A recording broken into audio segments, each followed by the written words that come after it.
Boeing's Starliner spacecraft has completed its journey back to Earth, but the astronauts it was supposed to be carrying remain behind on the International Space Station. The empty craft traveled in autonomous mode after undocking from the orbiting lab.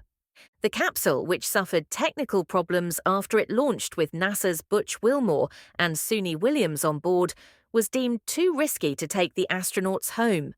They will instead return in a SpaceX Crew Dragon, but not until February, extending an 8-day stay on the ISS to 8 months. After Starliner's return, a NASA spokesman said he was pleased at the successful landing, but wished it could have gone as originally planned. The flight back lasted 6 hours.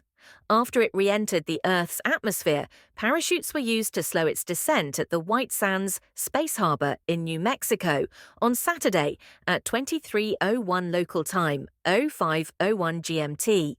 NASA said earlier that Butch and Suni were in good spirits and in regular contact with their families. Steve Steich, NASA's Commercial Crew Program Manager, said both astronauts were passionate about their jobs.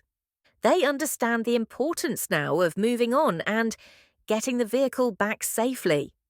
This was the first test flight for Boeing's Starliner spacecraft with astronauts on board, but it was plagued with problems soon after it blasted off from Cape Canaveral in Florida on 5 June.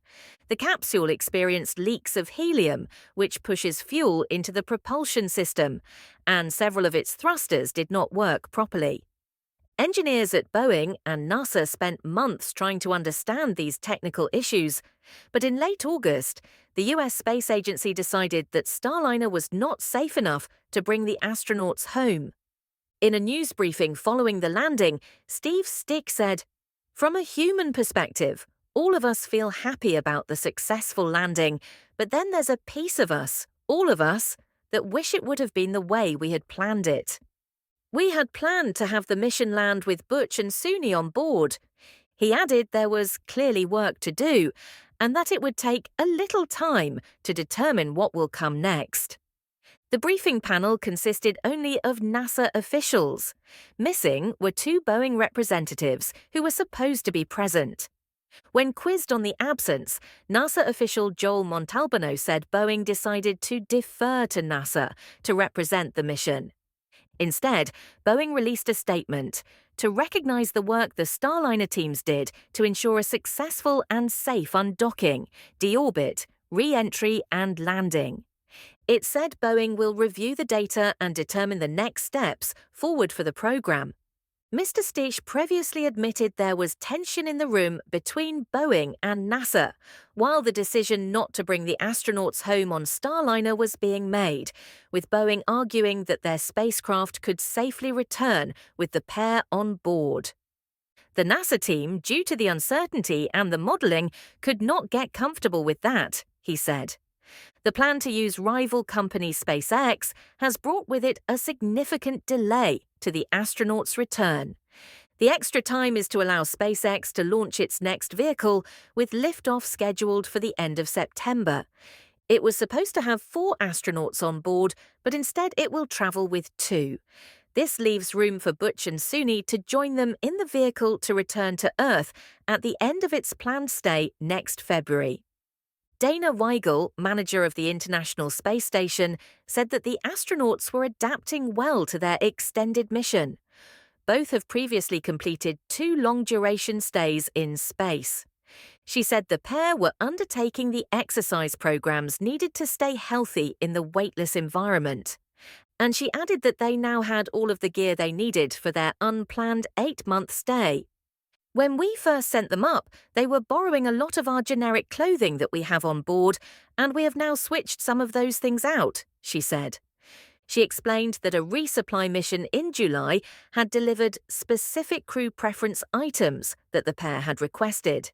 So they actually have all of the standard expedition gear at this point that any other crew member would be able to select. And we've got another cargo vehicle coming up, so we'll send up anything else that they need for the back-end half of their mission on that flight. The issues with Starliner have no doubt been a blow to Boeing, which is suffering from financial losses as it struggles to repair its reputation following recent in-flight incidents and 2 fatal accidents 5 years ago. After so many problems, a trouble-free landing will be a welcome outcome for the company and for NASA. "We'll go through a couple months of post-flight analysis," said Steve Stick. "There are teams starting to look at what we do to get the vehicle fully certified in the future." The US Space Agency has emphasized its commitment to Boeing's spacecraft. Having 2 American companies to take astronauts to space has been a key goal for NASA for some time. When their space shuttle fleet was retired in 2011, the US spent a decade relying solely on Russia's Soyuz spacecraft to transport its crew and cargo, a situation NASA admitted was far from ideal. So in 2014, Boeing and SpaceX were awarded contracts to provide commercial space flights for NASA astronauts. Boeing's was worth 4.2 BN, 3.2 BN, while SpaceX received 2.6 BN, 2 BN. So far, SpaceX has sent 9 crewed flights to space for NASA, as well as some commercial missions, but this was Boeing's first attempt at a crewed mission. Boeing Starliner had already been delayed for several years because of setbacks in the spacecraft's development, and 2 previous uncrewed flights in 2019 and 2022 also suffered technical problems. But NASA Administrator Bill Nelson says he is 100% certain it would fly with a crew on board again. Subscribe to our channel for more updates.